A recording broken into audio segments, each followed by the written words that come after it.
बहुत समय पहले की बात है। एक असुर था भस्मासुर। शक्ति का भूखा, अभिमान से भरा। उसे चाहिए थी वो ताकत जो उसे अमर बना सके। और इस लालसा में उसने आरंभ की कठोर तपस्या।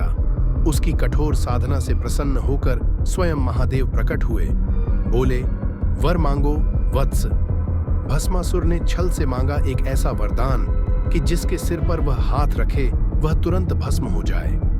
जैसे ही शक्ति प्राप्त हुई, भस्मासुर का असली रूप प्रकट हुआ।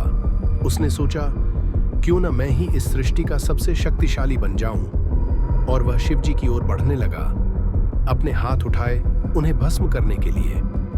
महादेव ने देखा और वह समझ गए, यह असुर विनाशक बन चुका है। अब समय था रण छोड़ने का, क्योंकि विनाश से बचाव भी एक धर्म है। अब शिव त्रिलोक में भाग रहे थे और भस्मासुर अपनी शक्ति के नशे में उनके पीछे पीछे।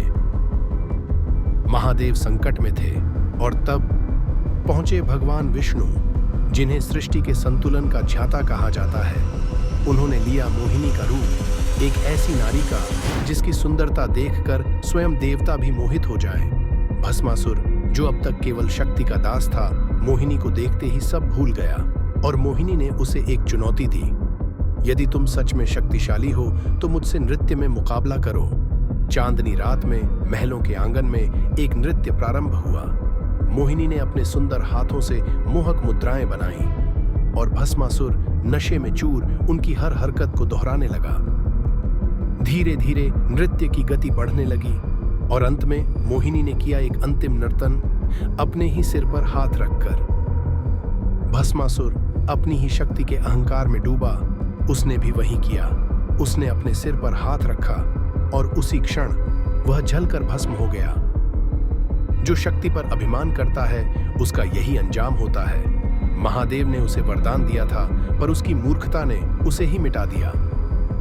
महादेव मुस्कुराए, क्योंकि सृष्टि का संतुलन फिर से स्थापित हो चुका था। एक बार फिर यह सिद्ध हो गया कि बुद्धि और धैर्य से ही विजय प्राप्त होती है, न कि अहंकार से। अगर आपको वैसे और वीडियोस देखने हैं तो प्लीज सब्सक्राइब करिए और लाइक करना ना भूले।